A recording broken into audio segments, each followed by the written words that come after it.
everybody. Welcome back to Crime Weekly. I'm Stephanie Harlow. And I'm Derek Levasseur. So this week we are working on part 3 of the Kendrick Johnson case. Now, Derek told me that last week I said there was only going to be 3 parts.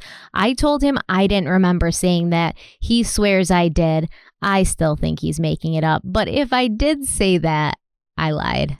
There's going to be one more part after this. There's way too much going on with it, especially with the case being reopened now. There's a lot of new information coming out. There's a lot of new quote unquote evidence coming out, things that we have to go over in order to really explore this case to the fullest. I want to cover all of it.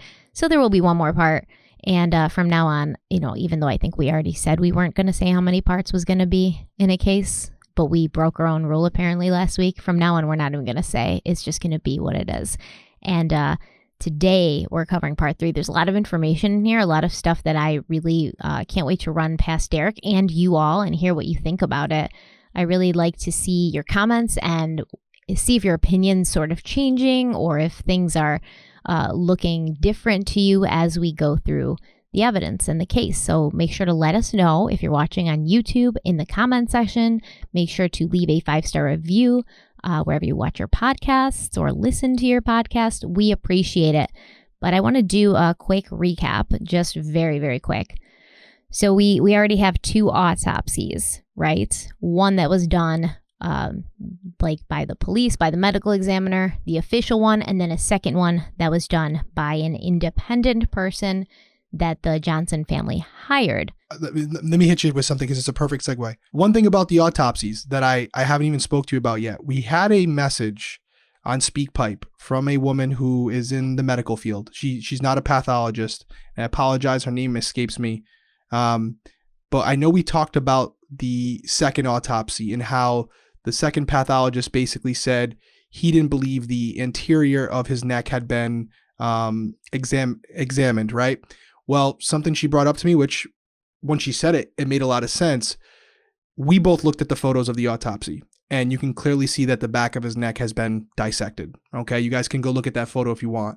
She made a good point. The back of the neck is the posterior. The front of the neck is the anterior. And so she was basically saying, hey, I don't know if it's true or not, but if you didn't see any photos of the front of the neck, there is a possibility that he's actually right. And I said, oh, that's great. I got to bring that up because I didn't see any photos of the front of the neck, which from what she's told me, and I looked it up, that is considered the anterior, which is what the pathologist specifically referred to. So very interesting point. I just wanted to bring that up. And again, one of our listeners coming through with the SpeakPipe, giving us a little schooling, but it's a good thing because we don't know everything. And I know I don't know everything. So it's good to have people who are in those fields give us a little bit of an education there. So I found that pretty interesting. So I'm just going to make a note and then I will kind of seek out to see if I can find any pictures, if I can find any, proof one way or the other for next time. Yep, absolutely. And again, I was something I hadn't even discussed with you. I just listened to the SpeakPipe last night. I did send it to you. But thank you for that. We appreciate it. Love stuff like that. Love when you guys send us stuff like that. That's interesting. Right? Mm-hmm. Now Makes a lot of sense. It makes me want to not record right now and go look into it, but here we are. So I wanted to also say, we did touch on this, but on May 2nd, 2013, the death was ruled officially an accident. And the Johnson family, they continued regular protests for 23 weeks until September 9th of 2013. And at that point, they claimed they had new evidence that KJ's death was not an accident.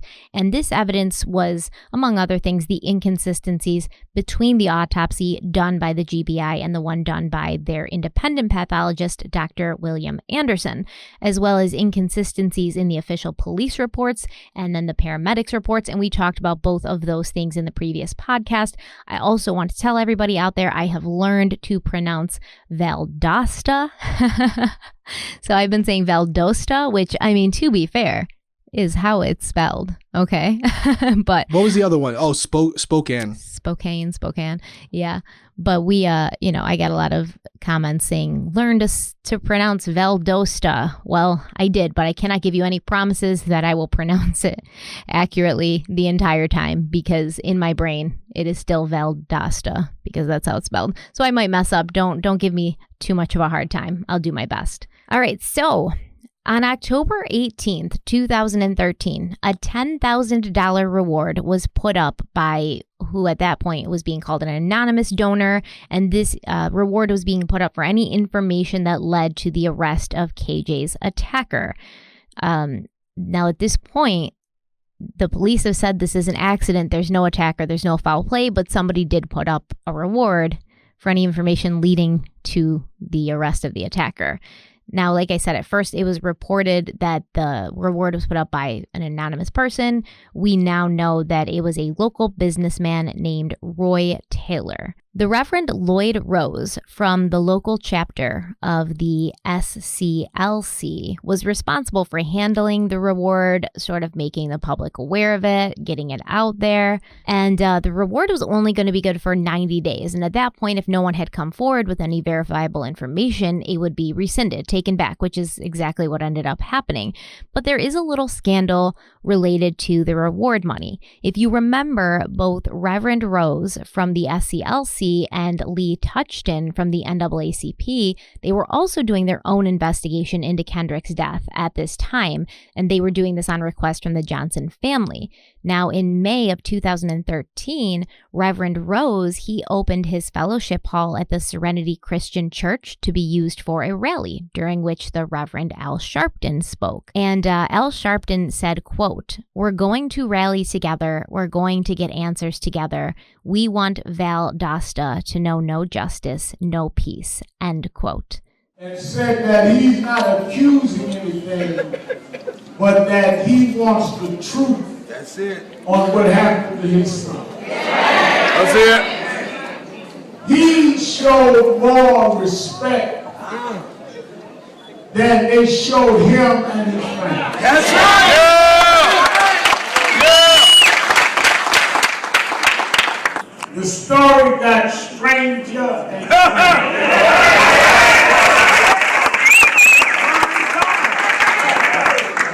Now, I'm not a pathologist, I'm not a coroner, I'm not a doctor, but I do have confidence.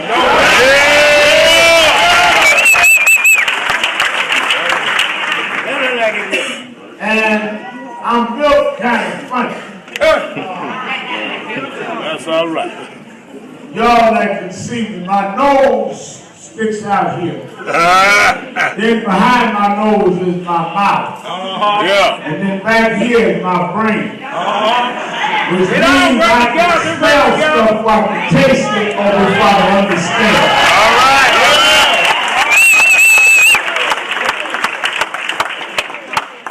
So, I don't know what I'm tasting, Reverend. I don't understand what this autopsy says. But something don't smell right.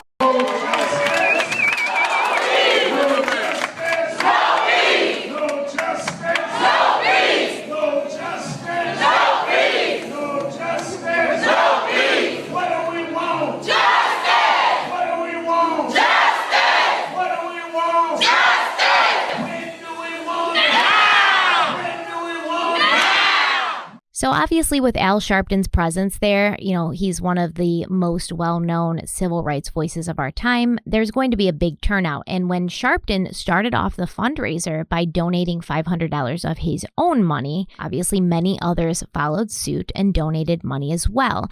And this totaled to $8,000 raised for KJ just during that one rally. Later, Lee Touchton of the NAACP, she'd bring up the money raised at this rally. And she would question the legitimacy of what happened with that money. She said, quote, Sharpton asked for a portion of this money to be used for a reward. It wasn't. After the case was closed, Reverend Rose was approached by a local businessman named Roy Taylor to offer a $10,000 reward along with SCLC for credible information leading to arrest. To this day, the family has not set up a reward.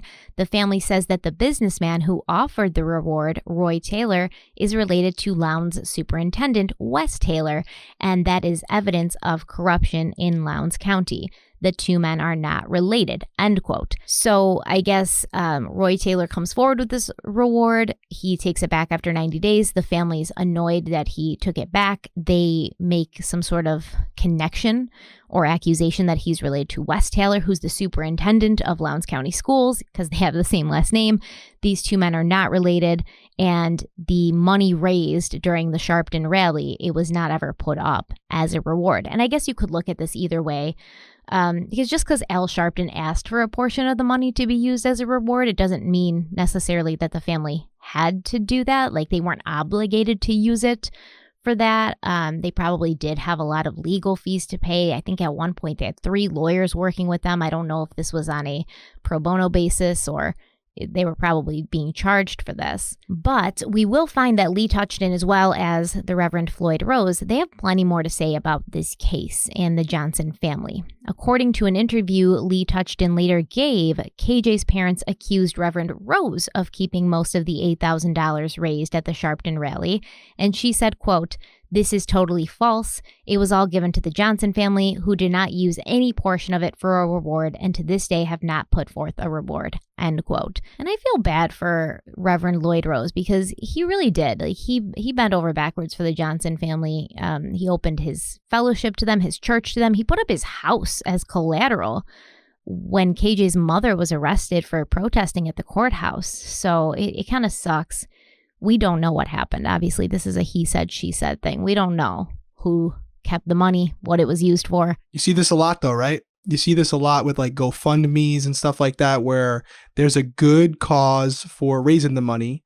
And once the money starts coming in, now everyone wants control over it. And it's unfortunate that the cause itself gets lost in it sometimes, because now the bigger topic is, where'd the money go? And that's unfortunate because it should be about Kendrick Johnson. And instead, it kind of became to some degree about money, which is not a good look. Yeah, it was a scandal almost that kind of muddied the waters around what was really important. Right. I agree. Yeah, not a good look. Well, I do want to move now to the surveillance footage from the high school. So this is a big portion of the case, a big portion of this episode today.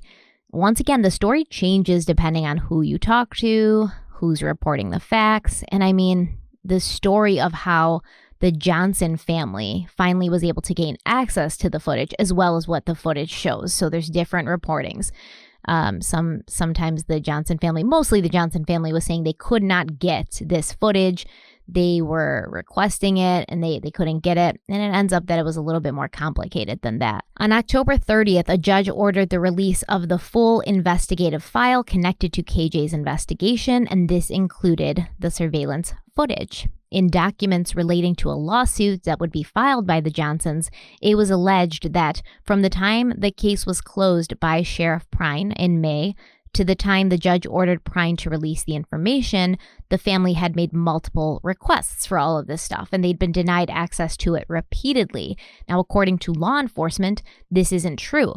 The surveillance videos could not be released without a court order due to FERPA laws, and FERPA stands for the Family Educational Rights and Privacy Act, and this pretty much states that parents have the right to review these sorts of things, but in order to protect the rights of minor-aged students, they can't just send this stuff out. And I do have personal experience with this, an issue with my son on the school bus. I had to go into the school. I was able to sit in the office with the principal and a security card there, and we were able to view the footage, but there were certain angles that they wouldn't show me because of other children on the bus and things like that, even though I didn't get that because I said I could just walk up to his bus every morning and see all those kids on there. But, I understand they have to be very careful with this stuff because they don't want other parents getting upset and coming to them, so it's a very touchy sort of thing. It's a real thing too. It's not something they're just conjuring up. It happens all the time. Now, if there was an angle, as you just said, where KJ was the only one in that angle, no problem.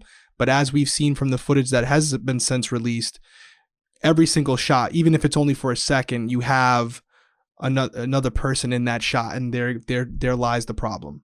Yeah, so I mean, the family can go in and look at the footage, but they can't actually release it to just, a civilian without a court order. If they have a court order, they can. Different ballgame. They're protected at that point because a judge ordered them to do so. Exactly. Well, according to both Lee Touchton of the NAACP and Reverend Rose, the Johnson family was invited many times to view the videos at the school board, but neither the Johnsons nor their legal team ever took advantage of that offer. Attorneys for both the school district and the sheriff's office asked the Johnsons' lawyer, C.B. King, to file a motion with the judge to release the videos during these months, but they never did.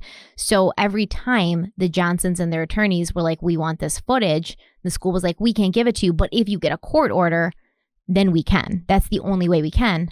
But C.B. King never did file that court order or try to get that court order. Yeah, and it sounds like to me that this was kind of a tactic, right? Like they were negotiating, right? Like ultimately the school and the sheriffs were saying, hey, if you want to come sit in, we'll show it to you. And they were saying, no. We don't want to see what you're going to present to us. We want all the footage, and we want to take it to where we want to take it, and we want to review it and analyze it and do everything we want to the original raw footage. And so they were going back and forth. And so I think it was kind of a thing where C.B. King and them were probably saying, hey, if you go in there and look at the footage, you lose that chip. So let's not do that, because then we're giving them what they want. Again, that's speculation on my part, but that's what it sounds like from the outside, where nobody wanted to give in. Nobody wanted to compromise. And like I said, I've been in this situation. I understand it completely. With my situation, it was the fact that the bus driver had laid his hands on my son, had pushed my son. And there was people who said he had done, other students who said that he had done that. And so I said, show me the footage. And it just so happened that the angles they showed me did not show the bus driver's hands, because they said it was for other students' privacy. So at that point, I'm like, okay, yeah, right, dude.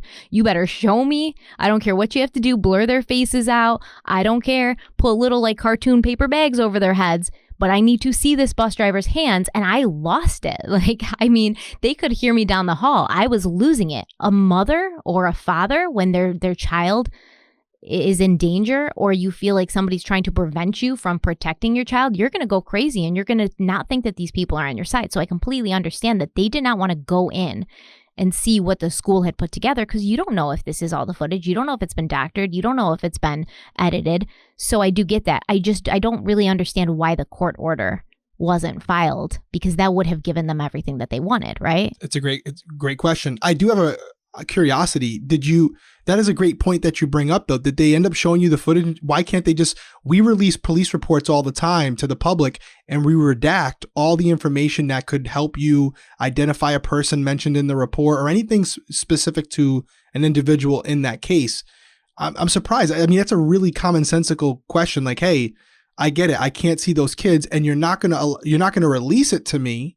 But why wouldn't you blur their faces out and let me see the angle that's actually important to why I'm here? Because that bus driver put his hands on my son and pushed him, and they didn't want to be liable for that, because they knew I was not to be messed with. And then they brought the bus driver in as I was like watching, and he's like, listen, all cocky. And I was like, you better get him out of here, because if he doesn't get out of here in 30 seconds, he's going to be going out of here in a body bag. I swear to God, get him the hell away from me. Yeah. Because my husband had to hold me back. I went full Jersey Shore, man. I was taking my earrings off.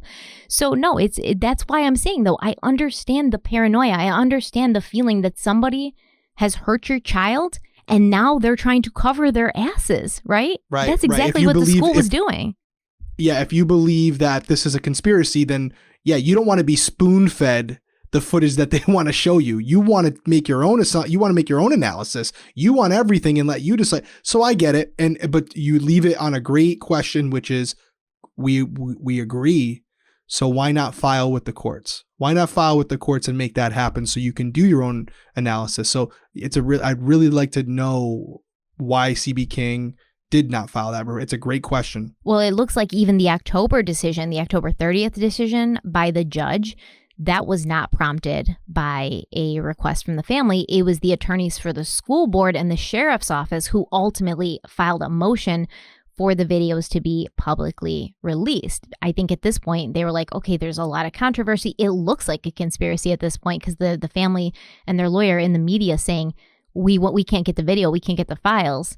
So we want this to be out there so that, there's no question of what happened. But in the media, the Johnsons' legal team, they sort of made it seem as if they were the ones who'd filed the request with the judge to have those records sent over. I mean, it does look as if the Johnsons' legal team did file a few open records requests, like FOIA requests, but they never did file a motion directly with the judge. And like you said, these are two completely different things. All right, well, while we're talking about the surveillance video, let's dig into the surveillance video, what was shown on them, and why many people feel they're suspicious. Many people feel they've been edited and changed in order to hide things and protect certain people. So CNN, like I said, they were all over this case, like from the beginning. They were all over it, and they hired a man named Grant Fredericks and his company, Creative Video Solutions, to analyze hundreds of hours of footage that was eventually provided to them by the Lowndes County Sheriff's Office once the judge filed that motion and they were able to make it public. So Grant Fredericks, he said that he didn't believe the videos had necessarily been edited, but he also felt that he didn't have the original files, and what he did have, it had been altered in numerous ways, primarily in image quality. There was a lot of missing information as well. A number of files were corrupted. They weren't playable, which Grant believes is a result of them not having been processed correctly. And this could be because the sheriff's office, they did not get the surveillance footage themselves. So what it says in the police reports and how it's been explained is a detective watched a portion of the video at the school, and then he asked the school board's information technology officer to make a copy of that entire wing of the school for the 48 hours before KJ was found. 5 days later, the sheriff's office received a hard drive with all the stuff on it, but Grant Fredericks felt that it shouldn't really have been left up to the school to decide what they would provide or what they wouldn't provide to the police, which I completely agree with, especially if there was a question of whether or not they could have been partially responsible or, very responsible for what happened to KJ. He was on school grounds. If something did happen and they knew about it, they would be motivated to maybe not show that footage to cover their own asses and not be liable, right? Even if it was an accident, they might want to do that. Yeah, I found it interesting that the sheriff's department requested a copy be made. With something like this, you would have the GBI or the state police, you would seize the actual hard drive, the DVR, whatever the original contents are, and you would seize that actual physical equipment because you're dealing with a possible murder. And to not get too much into the weeds, this is digital evidence. So anytime that data is viewed, it changes. And the metadata in that footage will change as well. And so there is ways to see within that metadata if parts of it has been deleted, because there's basically a hash inside of it. It's basically numbers that tells you if the data has been altered in any way, shape, or form. So the things like him saying the resolution was changed or color was changed, he's not comparing it from one video to another. He's able to tell by the metadata, basically the information within the digital evidence, that something was changed.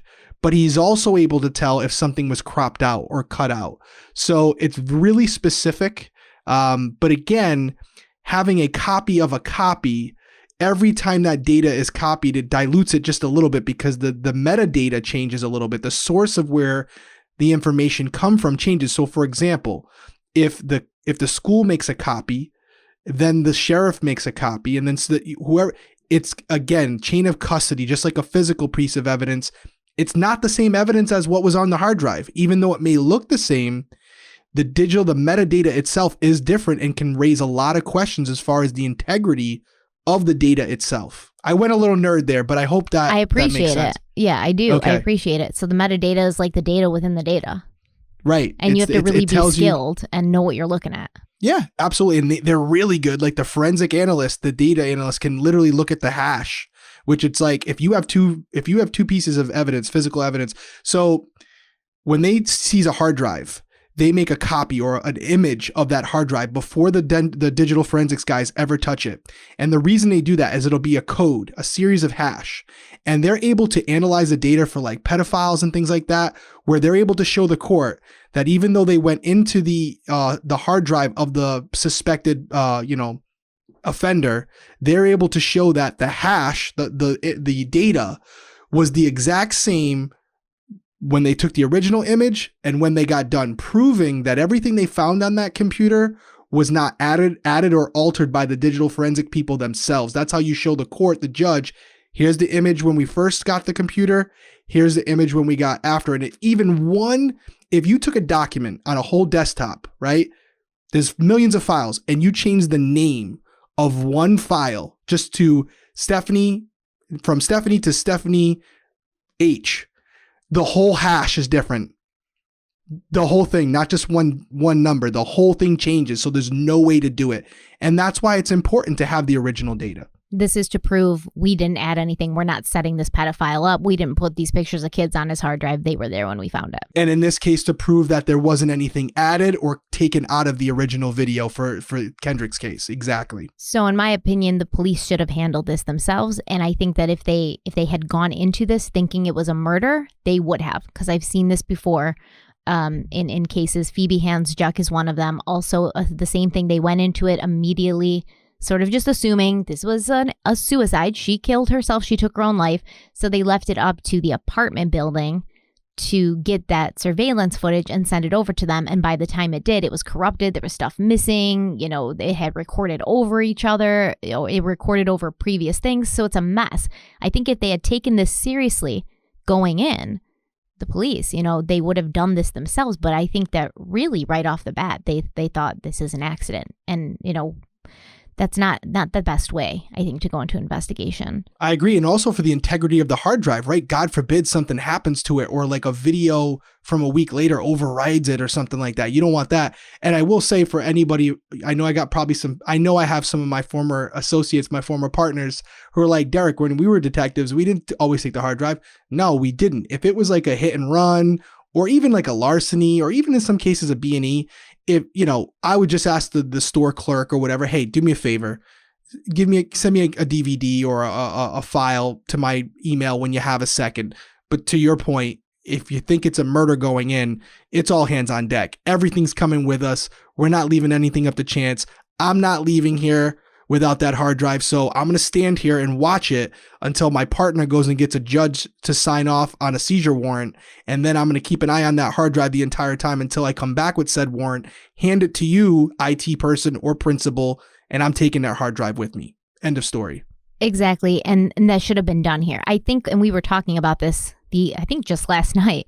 I said, I think that this is a small town police department. They're used to doing things their own way, probably not always according to protocol, and they didn't expect to have such a large microscope on their investigation once it was completed. So they didn't really behave above reproach, because they weren't used to having this kind of attention on every little detail of the investigation. So there's all these glaring mistakes that most likely were done in many other investigations. That's just the way they do it. Isn't that what Sheriff Prine said? That's the way we do it here. That's the kind of mentality where it's like, yeah, we know this is protocol. We know this is what we're supposed to do, but this is the way we've always done it here. But it's not the right way. So now that you do have this spotlight on your investigation, it looks sketchy AF. Because it shows all the imperfections. It sure does, without a filter. And we're really talking about this, as we should, but I don't want to glaze over the fact that you did say something very important in there, which is that this independent person reviewed the footage, and based on all the reasons I just laid out to you guys as far as how he would do, I just gave you a general understanding of how he would analyze this footage. Although he believes the footage was altered as far as color, resolution, obviously to make it more viewable. Yeah, primarily the image quality. But he does not believe he would be able to tell in 5 seconds if there were pieces of the data that were missing. And that's not what he's saying, as far as what I'm hearing now, which is very important because a lot of people believe that to be the case. Well, he said that he didn't believe the videos had been edited, but he also felt he didn't have the original files, which, I mean, I think that's obvious that he didn't have the original files. Mm-hmm. And what he's saying there is, hey, what if the original file had something in it? They cut it out and then they sent it from me. So now the source of that data is coming from the second person. The second So copy. now it looks like, yeah. So now that does look like it's one continuous timeline, because if it was edited beforehand, I didn't get that version. I got the new version that was saved. I get where he's coming from. That's why I think he said, I don't think that this has been necessarily edited, right? So like this copy I have hasn't been edited. That doesn't mean that this is not, it wasn't edited to begin with. And I just got the edited stuff and then they didn't edit the edited stuff. And what we're saying here, though, is extremely important for one main reason. If we're to believe that the police department, the sheriff's office, the GBI colluded together to cover up this murder, this video is not from them originally. The school made a copy of it. So just as we're going forward, guys, make sure you keep in mind that now there's another asset in regards to this conspiracy. It's not only the GBI, it's not only the medical examiners, it's not only the sheriff's office. We're also implicating the school, because in order for this video to have been altered based on how it was received, it's the school administrators who altered this video to fit whatever narrative you might possibly believe. If that's what happened.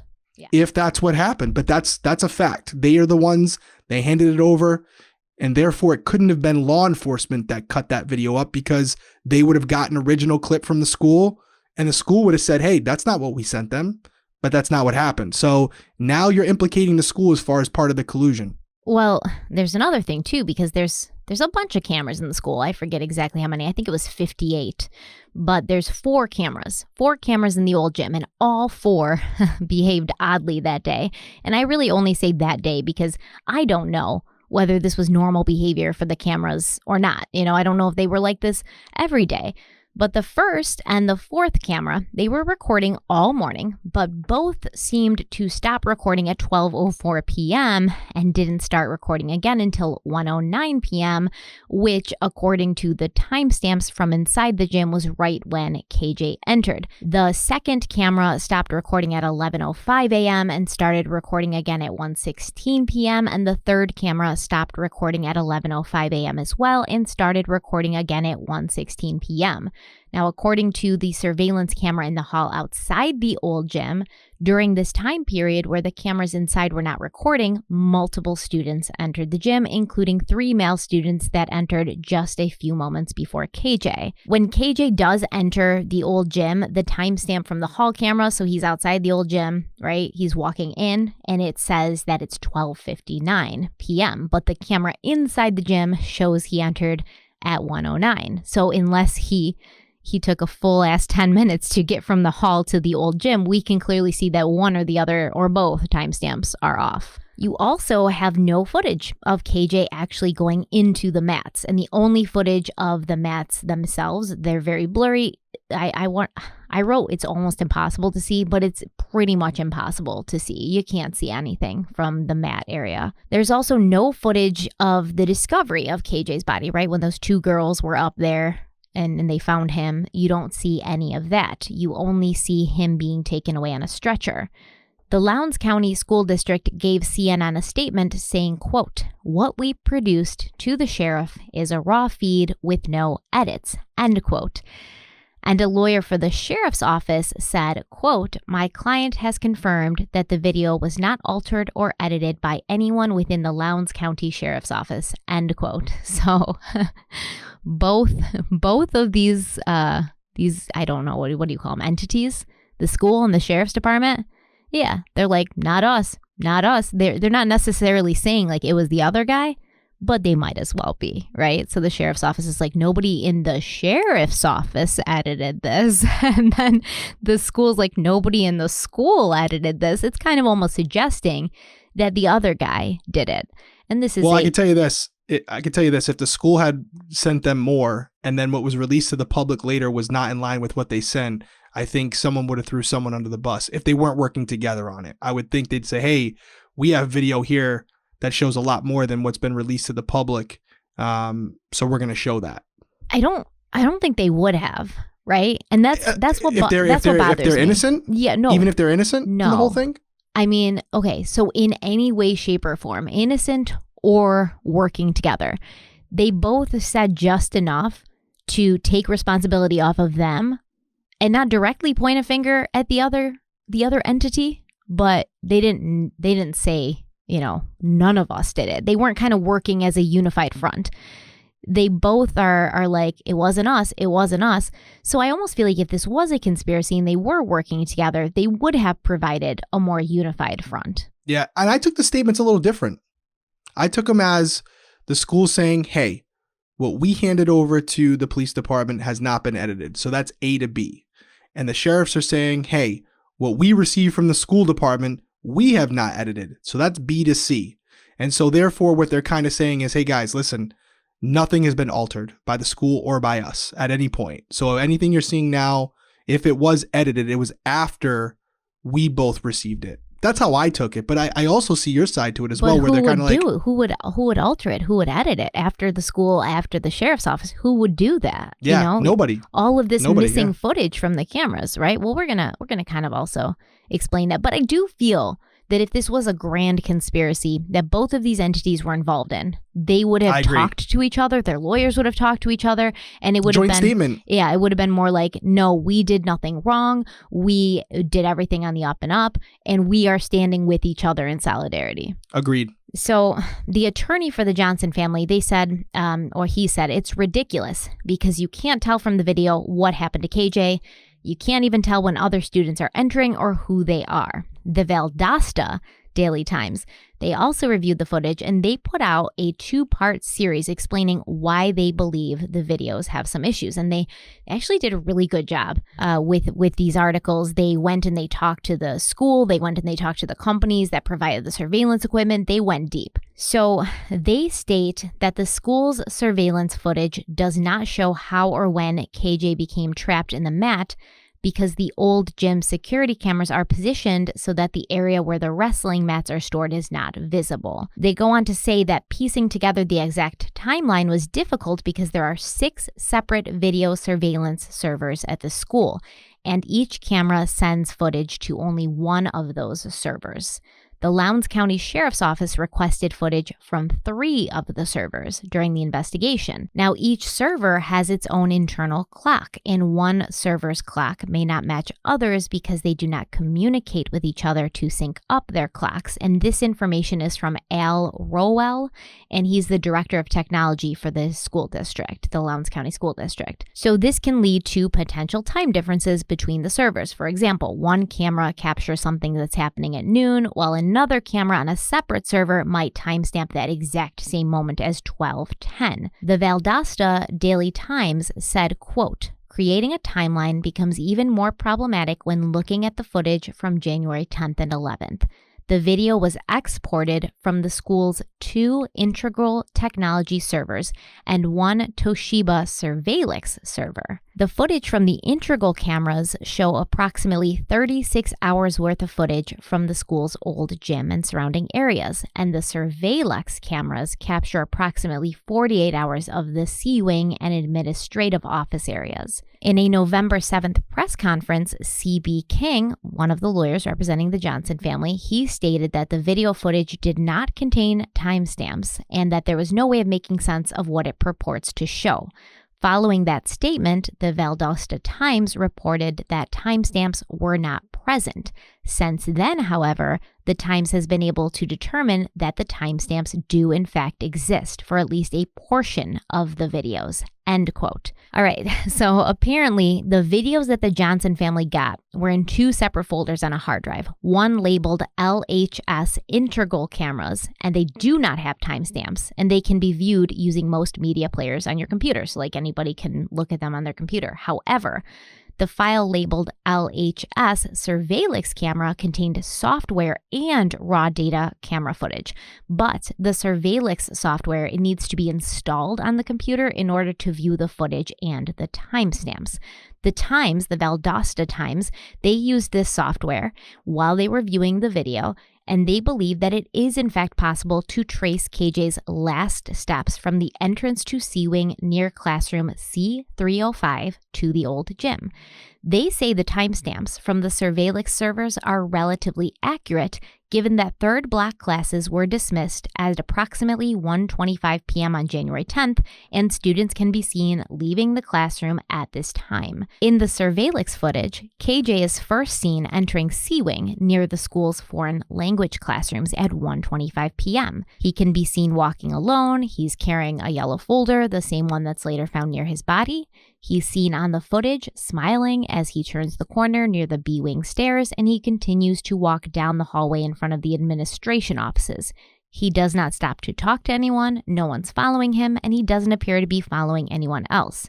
He's seen opening the doors to the hallway that leads to the old gym at 1:27 p.m. The rest of his journey is captured by integral surveillance servers, and these do not have timestamps, but the footage can be matched to image stills from the case file that were printed from the surveillance system at the school on the day of the incident. These timestamps are not accurate, and this was noticed on the day that KJ's body was found by Lowndes County Sheriff's Detective Jack Priddy. So Jack Priddy was there. He's a detective, and he advised Lieutenant Stride Jones that KJ was seen entering the old gym at 1:09 p.m. because that's the timestamp on the surveillance or the integral servers. So the surveillance servers followed him all the way to the old gym, and that's when the integral servers picked up. The integral servers are the ones that don't have accurate timestamps. So he even had it wrong in his report when he told everyone what time KJ had been seen entering the gym. This time gap is simply the result of two separate surveillance cameras having two different timestamps. To support this conclusion, two students can be seen on the B-Wing server entering the old gym 18 seconds after Kendrick, and those same students are seen in the gym one frame after KJ exits the field of view. That's when he's walking toward the gym mats. The times go on to say, quote, "At the November 7th press conference, Benjamin Crump, another lawyer representing the Johnson family, and C.B. King pointed to the absence of timestamps and the 10-minute gap between the two still images as proof of a conspiracy to conceal the truth, and questioned why still images with timestamps could be provided but not video. During a demonstration of how the surveillance system works, Scott Forth described to the Times how the integral footage was exported and why timestamps were not included. School administrators and resource officers have access to a program that's called Integral Remote View from their office computers. This software allows school officials to view surveillance footage without having to go to the room where the servers are physically located. Forth said that he was asked by detectives on January 11th to export video as soon as possible, and he did so under the supervision of detectives using Integral Remote View software at a school administrator's computer, so he did not go right to the server room. Forth demonstrated to the Times how Integral Remote View software does allow image stills to be created and printed with timestamps, but does not allow video to be exported with timestamps, even though the time can be seen on a computer screen while using the software. Forth also demonstrated how video footage with timestamps can be exported by using different software directly at the server location, but he was not in the server room using that software when he was asked to export the video by detectives. Since the initial export, the servers containing the raw video data have been locked in a vault. The only time they have been removed was at the request of the Johnson family. On February 28th, the school received a letter from C.B. King requesting images that showed KJ in the old gym. Those images were given to the family March 5th, and the servers were placed back into the vault. End quote. So there was also an issue on the surveillance tapes of students disappearing and then reappearing. So it seemed like they would vanish and then they would reappear. And this was huge online and even on CNN. You know, I remember watching Anderson Cooper going over it, and the guy that he was talking to was like, why are they disappearing? And I thought the same thing, of course. And this led people to believe that there was jump cuts in the video. You know, obviously that suggests that it's been edited. Following the November 7th press conference where Benjamin Crump pointed to this as further evidence of conspiracy, the attorney for the sheriff's department released a statement explaining that this was due to the integral cameras being motion activated, and the cameras do not record video, but they take still images at the rate of 1 frame per second, which I think is all video. All video is kind of just still images taken very quickly. There's no difference, right? Am I correct in that? Yeah, it's correct, but some take more images. I mean, well, no, it's not technically. I mean, some do record video. Again, this is a few years ago, and obviously equipment has gotten a lot better. My understanding is that my video cameras on my house is recording, high definition footage. And yeah, technically footage is, 30 frames per second, 60 frames per second, whatever it may be. I'm assuming the frame rate on this particular camera is not like what we're recording on right now. Absolutely not. Absolutely not. So it's, what do they say, 1 frame per second? Yeah. Yes. So the cameras in the gym, they're activated when they sense a change in light. So a student moving across the camera field of view, they can trigger the camera to record, but not always. The camera breaks each image into blocks and measures the number of blocks that change at any given moment. So a certain percentage of blocks have to change before the camera begins to record. So just 1 block changing or 2 blocks changing, that's not going to be enough to trigger the camera to record. If a student walked directly in front of the camera, in the foreground, more blocks are changed because the student's occupying a larger area. It's occupying more of the image. But if a student's farther away in the background, the number of blocks that are changing, they may not hit the threshold to start recording. And this is according to the Integral Technologies documents. In the case of students who vanished from the video, giving impressions that the video had been altered, those students were in the background of the video that was already being recorded. When action in the foreground ceased, the required numbers of blocks was not met and the recording stopped and then immediately resumed once that block percentage was reached again, making it appear that students had either vanished or that the footage had been altered.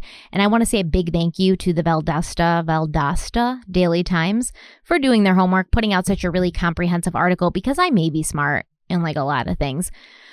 But technology is not one of them. With this technology stuff, you might as well be speaking a different language. Like I have a general grasp of it and general comprehension, but I know for a fact you are way more tech savvy than I am. So break it down for us where we can all understand a little better. So first off, I'll go over a few points because I thought it was very well said too. And I think mostly everybody listening to you right now may have to listen to it a second time, but it does make sense. But just to break it down, every computer server, so basically imagine that being, for simple terms, a hard drive, right? Every server has what's called NTP, which is Network Time Protocol. And what that protocol does is any information, any data that's going to that specific server is synced up. So all the data on there, whether it's cameras in this case, the timestamps would be the exact same.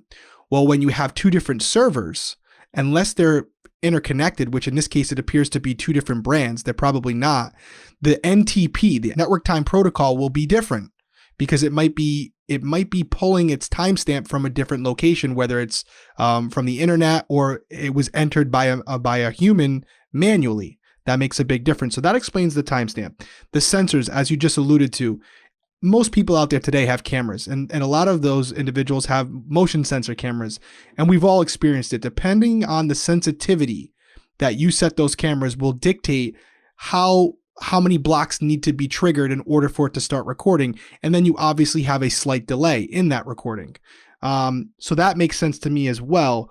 But I think the big takeaway for all of us, just to recap, not only based on those little technical things, is that what we have been shown by the Valdosta Times is that although the timestamps themselves are off and show a 10-minute gap, which we just explained how that could happen, the bottom line is this. There's video footage or a still showing Kendrick entering the gym, and there's one immediately after he gets in the gym. There's no gap in that. So if there was footage that showed him enter the door of the gym and then he's gone, you would say, well, where's that? But the reality is there's not that, and it's backed up by the other students that enter as well. So there's clearly an accountability for the entire time Kendrick leaves the classroom, walks down the hall to the gym. It's all there. It's all there, and it's in view. So the timestamp itself, although you wish it would be accurate, it is explained very well, and it kind of is irrelevant. I hate to say that, but it's irrelevant because the video supports that there is no gap in time, just that the timestamps themselves are off and they're not in sync. I mean, I understand this is a school, okay? So for my personal home, I have a badass security system, and I pay pretty well for it, because the safety of my family is of the utmost importance to me. So when you say sensitivity of security cameras, my sensitivity as far as motion activation goes, a leaf could blow in front of the door and it'll start recording. But this is a school. So unfortunately, they're not necessarily worried about huge crimes happening. The most that they feel like they're going to have to deal with on an everyday basis is like maybe two students get into a fight and they got to figure out who started the fight, kind of things like that.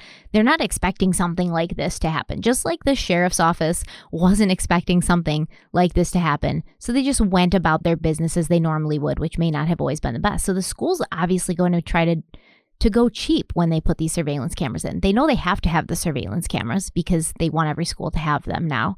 But they also have a budget.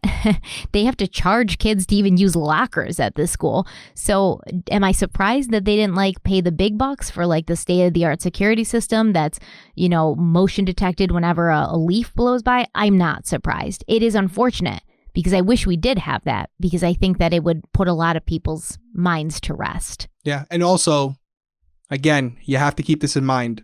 Budget, they've got a lot of cameras running. It's expensive. This is not Google.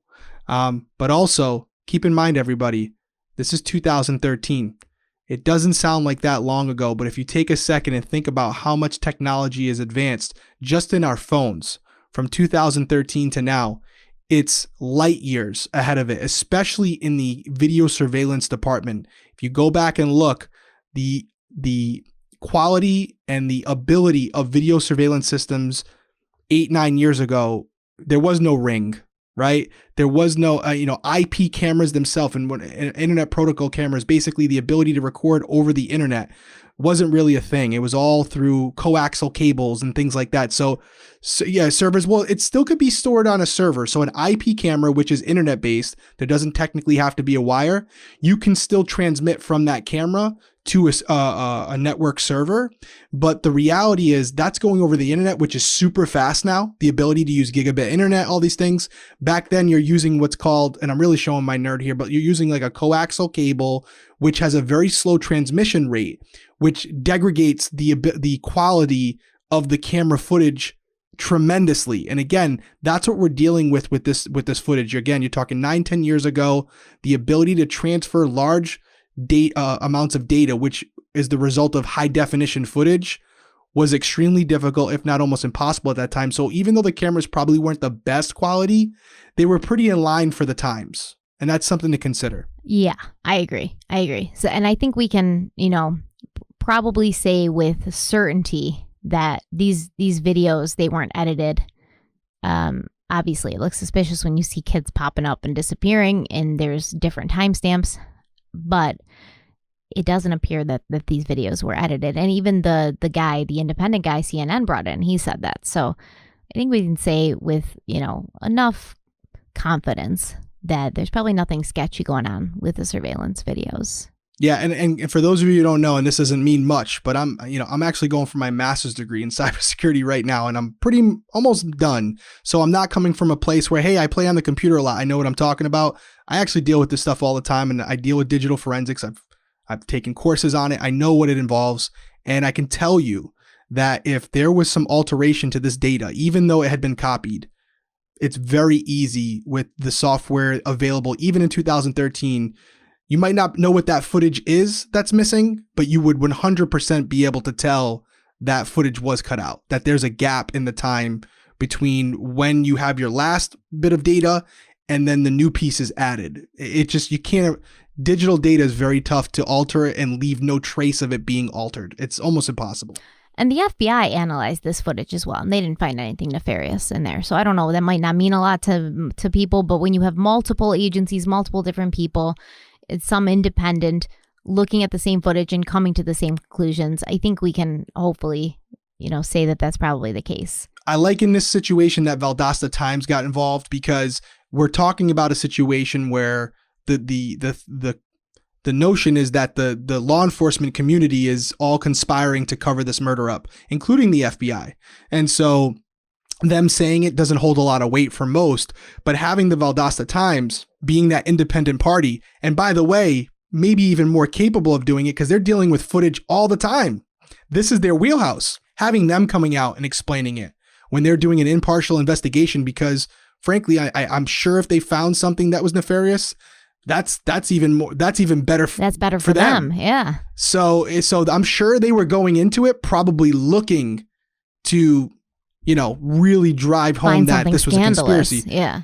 Exactly. So I think that, to me, as an unless outside they're entity, part of the cover up, I don't know. It's possible, but then, like I said, we're getting crazy, and I see your face, and I mean, listen.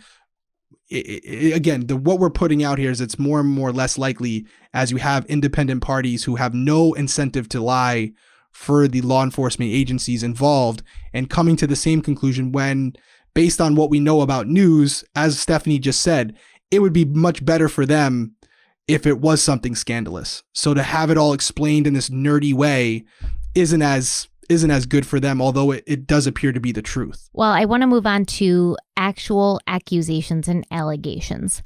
Not just the allegation that KJ had been murdered instead of his death being an accident, not just the allegation that his murder had been covered up, but specifics about who had done it and why. And the Johnson family, they named names. They weren't shy about doing that. There have been several lawsuits and counter lawsuits filed in this case, including a wrongful death lawsuit that was brought against the Lowndes County Board of Education, the superintendent, and the principal of the high school. Now, this lawsuit claimed that KJ had been violently assaulted, severely injured, and had suffered great physical pain and mental anguish, and he was the subject to insult and loss of life. Now, the lawsuit didn't necessarily come right out and say that KJ was killed because he was Black. They also didn't come right out and say that the investigation into his death was handled poorly because he was Black, but it was heavily implied. It basically claimed that the defendants, the school board, the principal, etc., they were negligent and violated KJ's constitutional rights to equal protection based on race.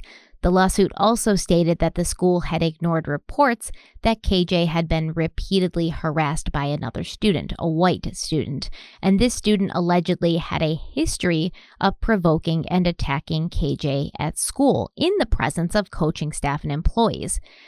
I can't find the exact times, the exact first moment that the names Brandon and Brian Bell were said publicly. But I do know that the accusation first surfaced in a video posted by KJ's grandfather, Eddie, 3 days after his grandson was found dead. And he stated that, it had something to do with a GBI agent's son who'd gotten into a fight with KJ on the bus. As we know, this isn't completely accurate, but this is what he knew at the time, or what he thought he knew at the time. I also know that a lawsuit was filed against Ebony magazine in August of 2014 after they printed some articles talking about the two students and naming them as potential suspects, even though law enforcement had never named these two young men as potential suspects or, even persons of interest. Now, Ebony magazine, they did use fake names for the two brothers, Brian and Brandon Bell. They used pseudonyms, but they also gave detailed descriptions of who they were. They said one was on the basketball team, one was on the wrestling team. They said that their father was an FBI agent. And because of this, Brian and Brandon Bell suddenly became the subject of a lot of interest. Obviously, this started locally because the local people reading it, they're like, oh, we know who they're talking about. And then the internet, so the local people go on the internet and they're like, hey, Facebook, the magazine's talking about Brian and Brandon Bell. And then obviously that spread like wildfire. And before you knew it, everyone knew their names. Which is probably a lawsuit in itself, right? I mean, that's, them, if you have any identifiable information in there that can lead back to those individuals, that's a civil suit all day long. I mean, I don't know about that. I don't know if the suit has any standing. I think it was irresponsible. I think that the magazine knew what they were doing. But I know that they never did actually name them. So whatever dots were connected by other people, the magazine's going to say that's not our fault. Like, we didn't name their name, because I've done this in videos before, I could tell you this, and you're probably right. I could tell you this. When I went on Big Brother, shout out to my Big Brother people watching, one of the first things they told me when I entered the house is, hey, if you talk about someone in any type of negative way, and even one person watching can figure out who you're talking about, just know they can sue you and we will not protect you. That's a little inside information from CBS, but they just said, hey, if you do that and it's anything that's damning to them or defaming to them. What if it's true? What if what you're saying is true? Then they can file a lawsuit and you would have to show that it's true. And then obviously the suit would be thrown out, but they can still sue you. And so I was like, interesting. That's but ludicrous, to your point, man.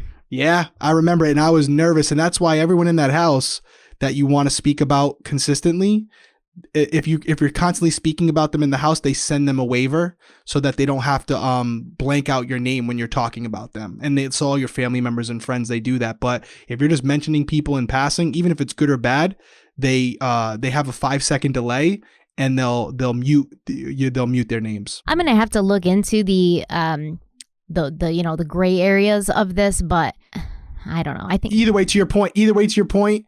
Within a couple weeks, everybody, not just in the local area, knew the names of Brandon and Brian Bell. Yeah, they knew it. They knew it, and that's what's important here. So Brian and Brandon Bell, they're brothers. They both attended Lowndes High School. I believe Brian was on the basketball team and he played football and he was the younger brother, and Brandon was on the wrestling team. And their father, Rick Bell, was an FBI agent who appears to have been assigned to the FBI field office in Atlanta, Georgia. I did find an article from the Daily Mail dated November 4th, 2013. And Kenneth Johnson, Kendrick's father, he details an altercation between his son and one of the brothers, the younger brother, Brian. So Kenneth said he was convinced that the death of his son had been planned. Now, the Johnson family talked about this altercation to those who were helping them, try to find justice for KJ, including the NAACP and the SCLC. But according to Lee Touchton from the NAACP, Kenneth told them that this altercation had happened right before KJ's death. And this is how it was being reported in the media for a while. It made it seem as if there had been some sort of fight, like the same day or the day before KJ was found, dead, or the day before he died. Lee also alleges that Kenneth told her and the rest of the people that were helping them that Rick Bell, Brian and Brandon's father, had invited KJ over to their house to, quote, finish the fight, and that it would be fair. Lee says that no one can be found to corroborate these statements, and the actual altercation happened a year before KJ's death. This was during his freshman year in 2011. So Kendrick was on the basketball team. He was traveling home from a varsity game. The varsity team had lost. Apparently, KJ and Brian Bell, they were trading your mama jokes back and forth, but the Johnsons claimed that KJ outwitted Brian. This made Brian mad. And then Kenneth, he said, quote, they start saying your mama jokes and my son got the best of him with the jokes and he came at him and tried to put him in a headlock and he put it to him real good, end quote. So apparently this was a fight. In the end, I think Kenneth said that KJ whooped Brian, but he deserved it. KJ and Brian were separated. But then when they got back to the school, KJ's parents alleged that Brian was allowed to go home with his parents, but KJ was brought home in the vehicle of the school's security officer. So basically like the school's police officer. Now, we do know that this altercation happened, but it's really hard to tie it to what ended up happening to KJ. First of all, Brian and KJ had been friends for years. And after the fight, they put everything behind them and they continue to be friends. They even worked on a science project together. So the Bell family, Brian, Brandon, they say, yeah, we were all friends. Here's the science project we worked on. It was obviously just like a scuffle, whatever, but it wasn't anything that was going to end what we had shared for the past several years. But KJ's parents, they were like, no, they weren't friends. We never heard of this dude. They had no friendship. So it's kind of difficult to know who's telling the truth. But there is evidence that they did work on a science project afterwards. So I'm not sure what that means. Additionally, yes, KJ did ride home in the car of the security officer, but it wasn't a punishment. So when the bus got back to the school, Brian's parents were at the high school to pick him up, and KJ's parents were not there. So the school resource officer, this is a Black woman, she said she knew KJ, she was friendly with him, she was friendly with his family, so she gave him a ride home, like as a friend, as a favor, not as a punishment. And, he rode in the front seat, they talked, he wasn't like in the back seat, he wasn't under arrest, she didn't bring him up to his parents and say like, your son's in trouble. This wasn't a punishment, it was just somebody that was familiar to the family, who was there at the school, saw KJ, didn't have a ride, gave him a ride home. But Kenneth, KJ's father, he said this showed clear racism. The white kid going home with his parents, while the Black kid got a trip home in a police car. And this obviously was not necessarily the whole story, unless you think that this woman, the security officer who's friends with the Johnson family, or so she says, is part of the cover-up. I don't know. The Johnson family also claimed that the Bell brothers had used a female student to lure KJ into the old gym, and that's when they beat him to death, and they hid his body by rolling it up into a gym mat. At that point, multiple agencies, including the Bell brothers' father, they helped cover up the murder and convinced everyone that it had been an accident. Supporters of KJ, they began making accusations and sort of trying to put the pieces together after the whole Brian and Brandon Bell thing came out. In July of 2014, a 19-year-old named Dalton Chauncey, he went into the Lowndes County Sheriff's Office and he claimed to have been present during a conversation between two other high school students. He said they were talking about their part in KJ's murder. 3 weeks later, he was arrested and charged with filing a false report to law enforcement after his statements could not be corroborated with evidence or correct timelines. Apparently, Chauncey had told the police that he'd heard the two high school students talking about how they'd wanted to rough KJ up. They had taken it too far. But then after Chauncey admitted that he just made up the whole thing to show off to his friends, those two students didn't even exist. He finally came clean after the police wanted to give him a lie detector test. But Chauncey's mother, Dalton Chauncey's mother, she says my son's not all there. He's got some mental disabilities. They took advantage of him. Everything he says is true, but he took the story back so that the police would stop questioning him. It's unfortunate. And I know the mom, Chauncey's mom is saying that he has some mental health issues where, he was kind of intimidated or, corrupted by police in order to take it back, or he didn't feel comfortable telling them the truth anymore. I find that hard to believe. I find that very hard to believe. It does sound like someone who, this was a very popular story in that area, and to have information like this would be very important to a case. It would make you a very important person to a lot of people really quickly. And so it sounds like what it is to me, which is he was telling a story to some of his friends, and eventually police said, oh, you know what? Something's not adding up here, but we're going to give you the benefit of the doubt. We'd like you to take a lie detector test, which isn't always accurate, but a lot of people don't know that. And as soon as he heard that phrase, he was like, oh no, this has gone too far. I don't want to take a lie detector test. In fact, I made it up. And even more so, the two students that I said were saying these things, they don't even actually exist. So it sounds like what has happened in numerous situations that I've been in, where a young student takes something a little too far. It gains a lot more headway, a lot more steam than they expected it to when they first said it.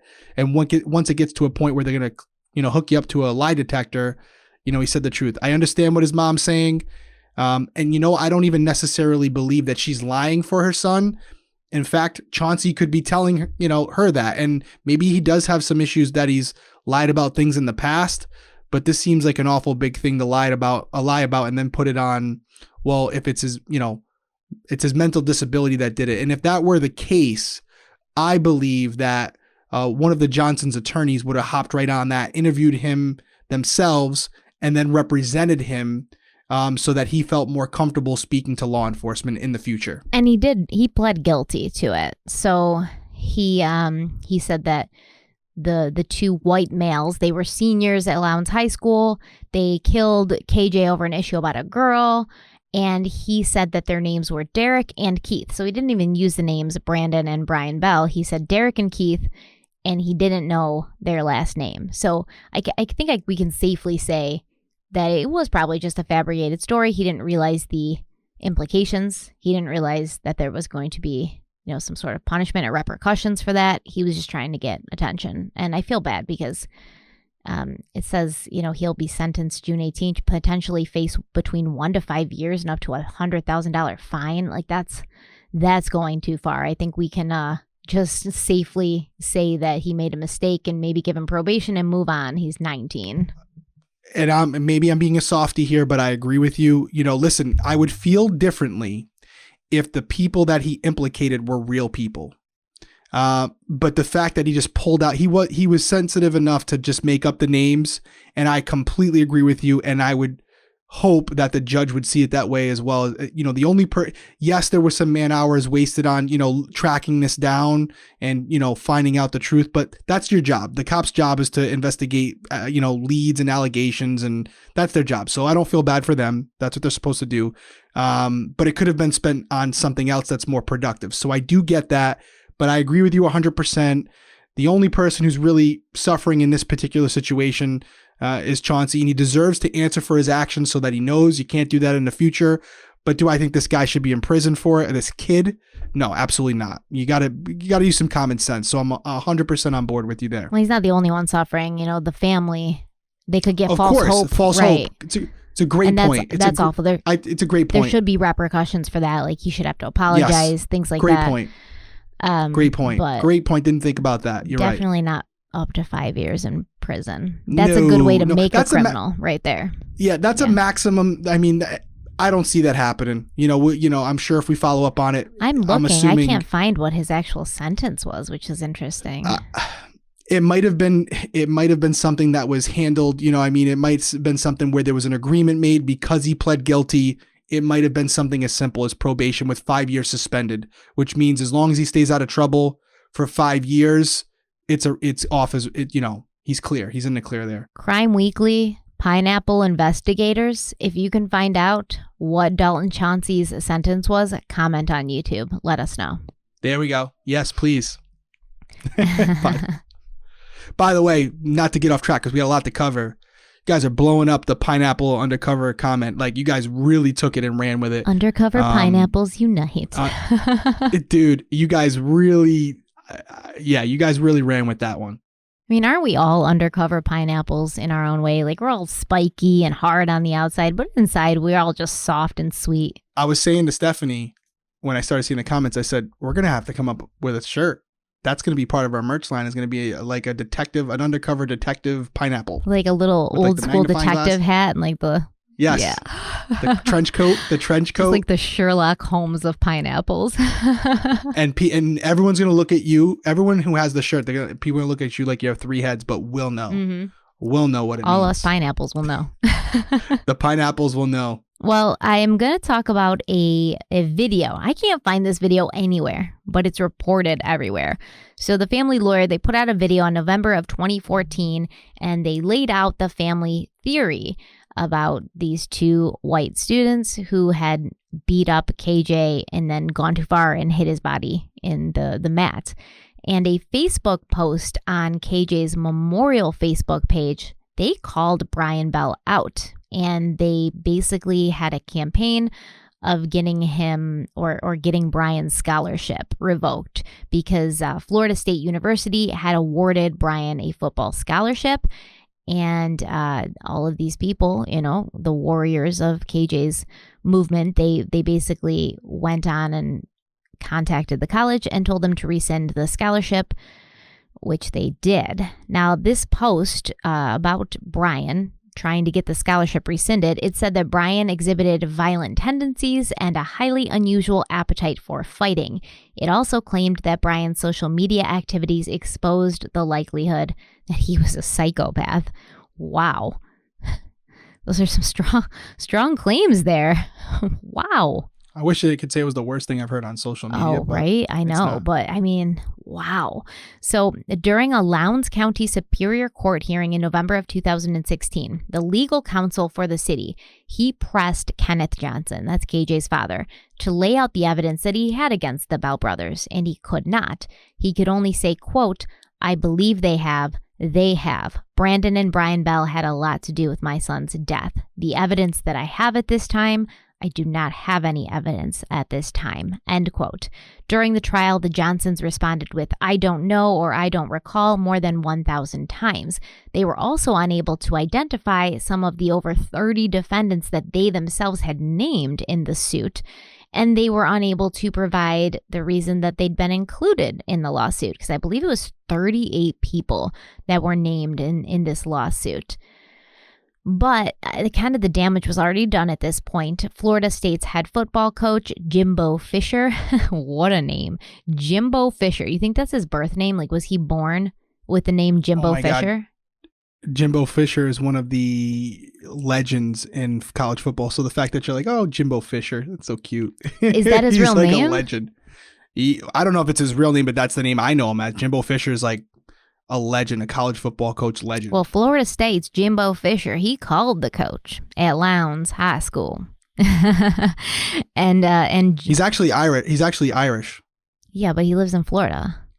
I'm kidding. I was just saying. Did you want to hear my Irish accent? Like pull some Peaky Blinders out of me? That's going to take a little bit more time. Well, Jimbo Fisher, he called the coach, the football coach at Lowndes High School. And he basically said, you know, we're no longer giving Brian the scholarship. Like he's not going to come to school here.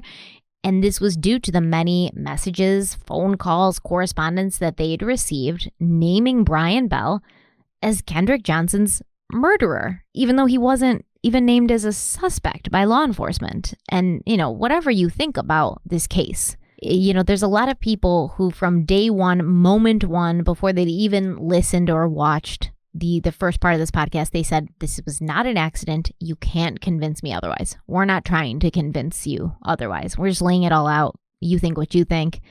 Once you have all the facts, formulate your opinion on it. But what I can definitely say is incredibly wrong is what happened here, because we do have a justice system in this country. And although it's ineffective many times and unfair a lot of the times, or a lot of the time, it is you're innocent until proven guilty. Now, this young man hadn't even been named a suspect. He wasn't arrested. He wasn't even on trial. But you had a lot of people just basically calling him a murderer, a psychopath. It was rough, and I don't think it should have happened. And I don't care if you guys are mad at me, because both things can be wrong at once. What happened to KJ can be wrong. What happened to Brian Bell can also be wrong. I think that they're both wrong. These two young men who were friends, you know, no matter what you say, I can't really imagine that Brian Bell would be telling everyone KJ and I were friends, and there wouldn't be several students at this school coming out and saying, what are you talking about? KJ and Brian were not friends. This is an absolute lie. That hasn't happened. So they were friends. They were around the same age. They both had the same goals, and they both wanted to play football. They loved football. You know, these were two young men who would have probably grown up and hung out and loved football together. And now you have two bad things happening. So one wrong doesn't mean that another wrong is going to make that first wrong better. And this was wrong. Yeah. And I agree with you. And I'll say, because you're going to be hitting on it about 2 seconds when you're going to be reviewing, you know, whether or not it's possible that the Bells committed this murder. And you're going to be getting into that in a couple seconds. So I'll leave that. But yeah, I do agree, especially based on what you're going to get into in a couple seconds, that this was an overreach. And I understand where Florida State University is coming from. It's just something where before they get into bed with this player and have them as part of their program, when, you know, there's a potential, they don't know all the facts of the case. It could turn out that this guy, Brian, was in fact the murderer, you know, at some later date. And they were like, you know what? We can give the scholarship to someone else who doesn't have all this baggage attached to him. Definitely not fair to Brian at all. But that's, I'm sure that was part of their thought process. Where Florida State's coming from? Yeah, like they're worried about their image. They're not thinking of like the life that they just destroyed. I know. I mean, but it necessarily wasn't destroyed. Like, I'm not trying to be dramatic. I know people are going to be like, oh, him losing a scholarship isn't destroying him. But like, he was like so excited to go.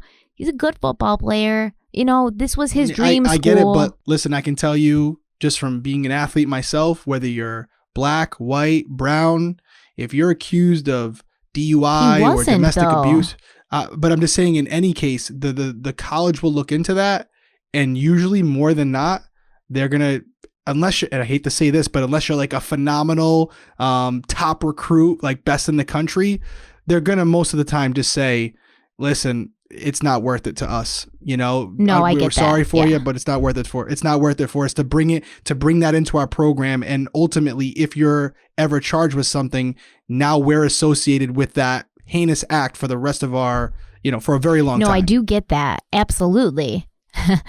I when you said it like that, I do understand that, they're thinking long term.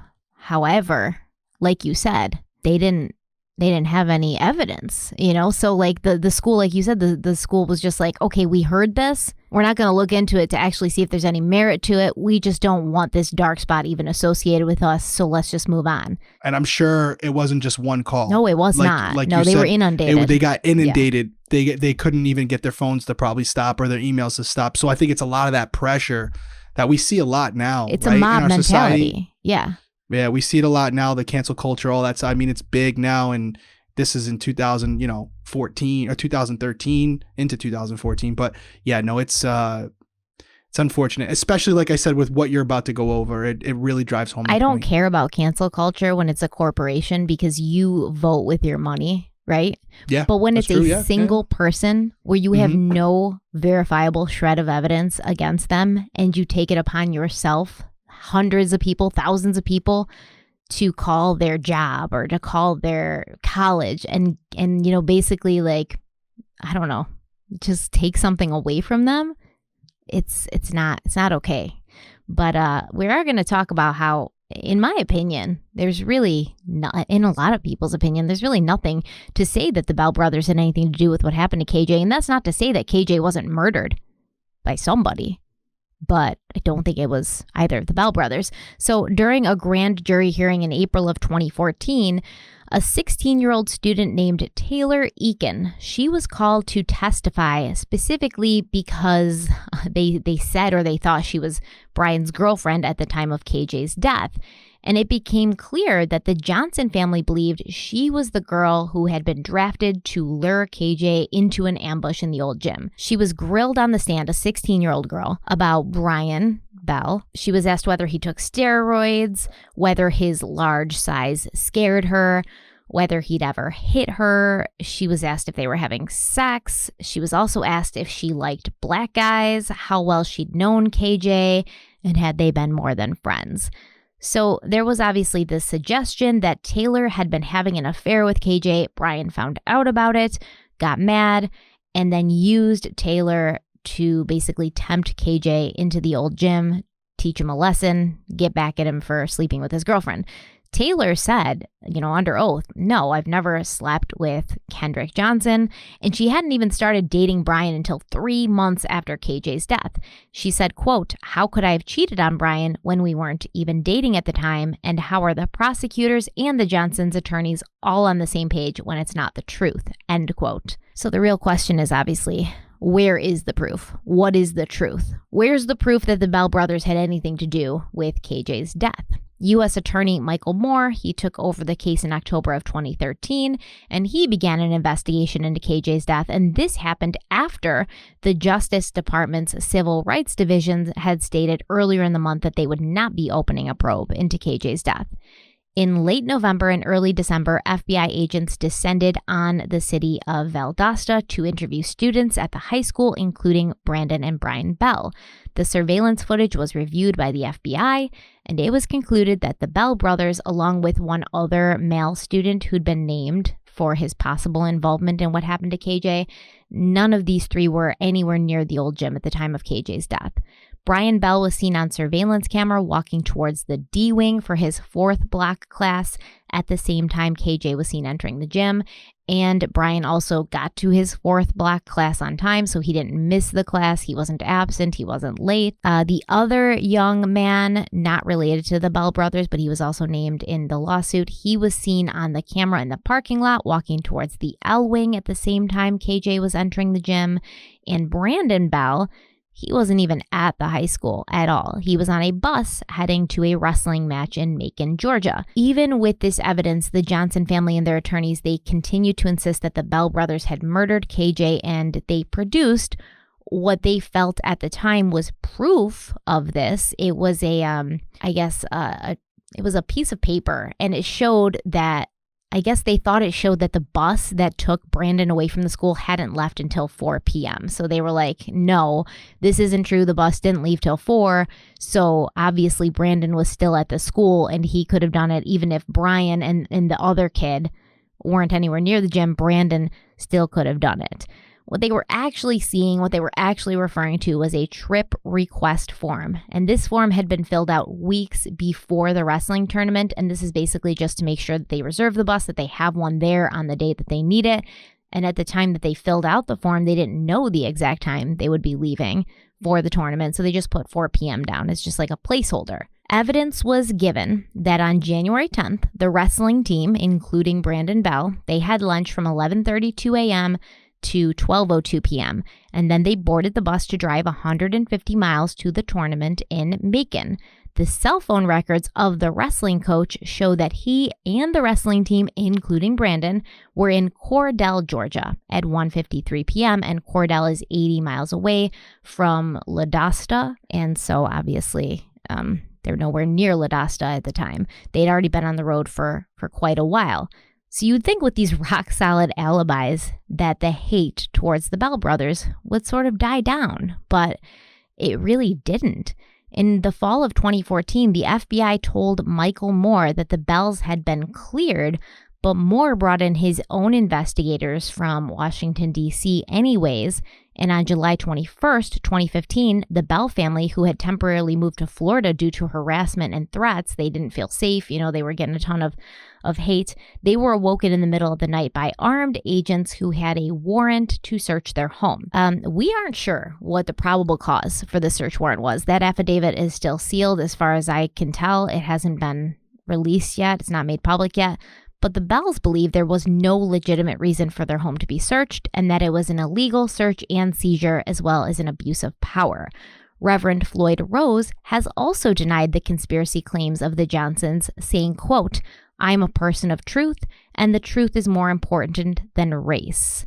The Reverend Rose also said, quote, "When this thing all started, I really thought there was something to it, but when the dust settles, the truth will still be the truth," end quote.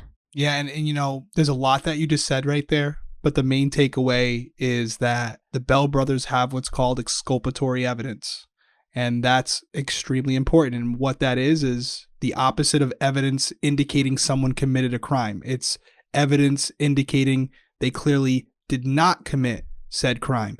So at this point, if you were to believe that KJ was murdered, it definitely wasn't the Bells.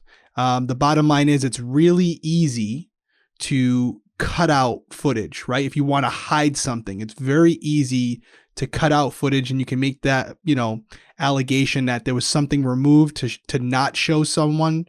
But what would be very, very difficult to do for a local school or even the FBI would be for them to impose these individuals on camera in other parts of the school at that same time.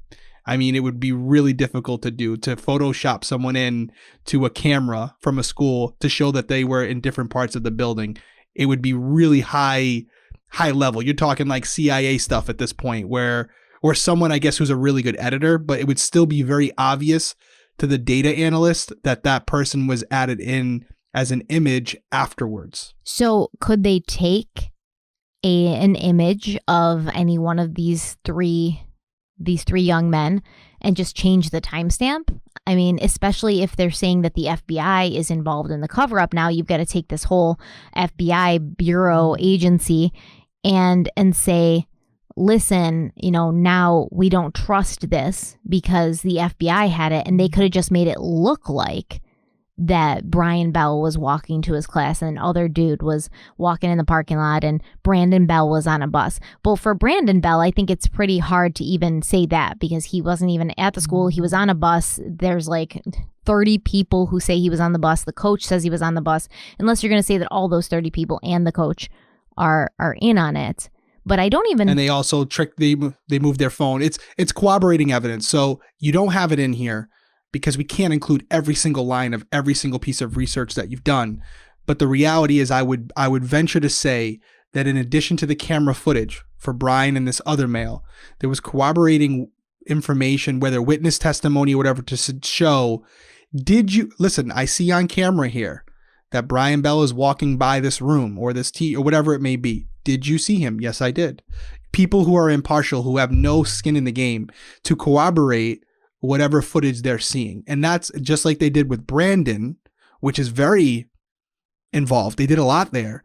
I believe they probably did the same for the other two individuals. And you take into all that in totality, and what it creates is a really solid alibi. Yeah, and like I said, Brian didn't show up late to his class, and I have to think, bunch of students and teacher. Yeah, and because KJ was rushing to get to his next class, which was weightlifting. So this is the same block that Brian would have been going to his class.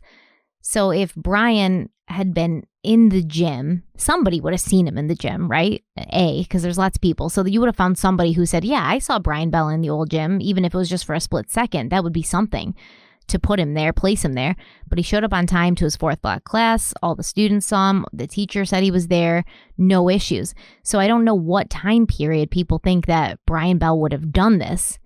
And there's an interview with him, and he literally says, like, at first it was almost kind of funny, and I don't know if he means it disrespectfully, but it's almost kind of funny. Like, I was nowhere near the gym. This is going to die down in a second. But then when it didn't die down, when things kept coming out, when people kept accusing me, even though I have all of this evidence showing that I couldn't have possibly been there, it wasn't funny anymore. When I started losing my scholarships, when I started getting death threats, when my family had to move, and live in a different state because of the heat, it's not funny anymore. Yeah. And some questions you would ask, whatever classroom he was going into, you'd interview every single student. You'd interview the teacher.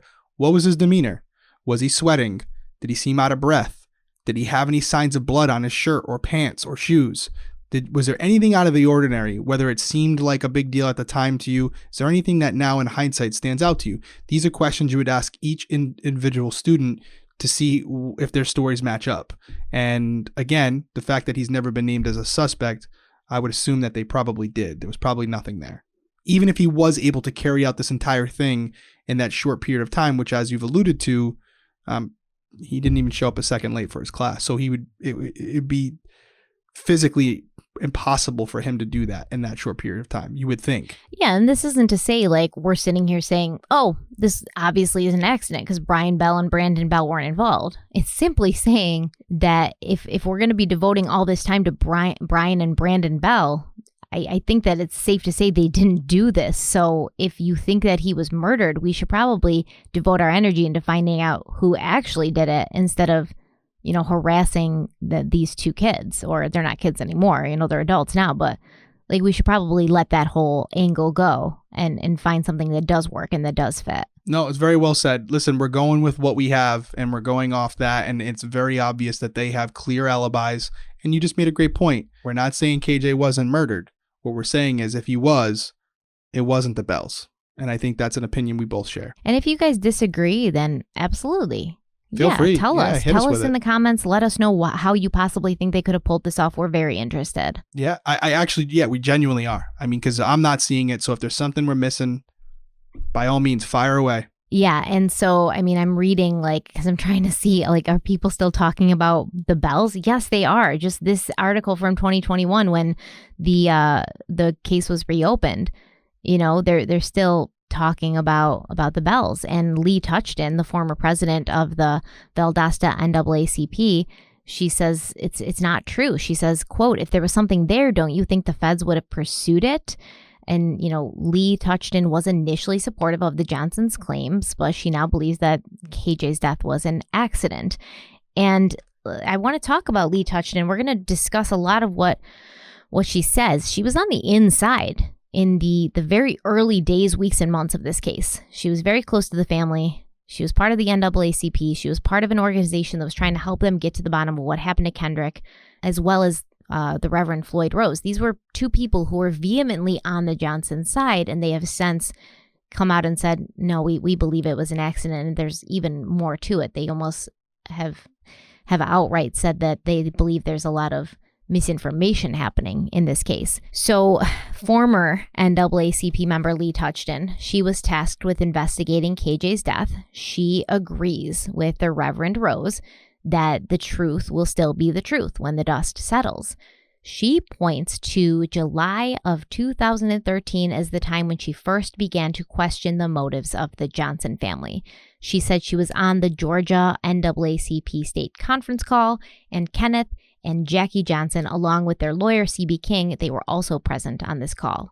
Lee said, quote, "Due to false allegations, which I determined to be lies, not just misstatements of facts, I resigned because I was not going to be forced by any NAACP state president to get out in public and call people murderers publicly when there was no credible evidence to claim that a murder had been committed, and when the family asking the NAACP for assistance and for money was not telling the truth." End quote. Whew, that is a bold statement as well, right? Both the NAACP and the SCLC's separate independent investigations determined that what happened to KJ was a tragic accident, according to them. Lee Touchton and Reverend Rose, they both believe that the lawyers for the Johnson family have not been entirely truthful in their statements about information they have or have not received from law enforcement in the school.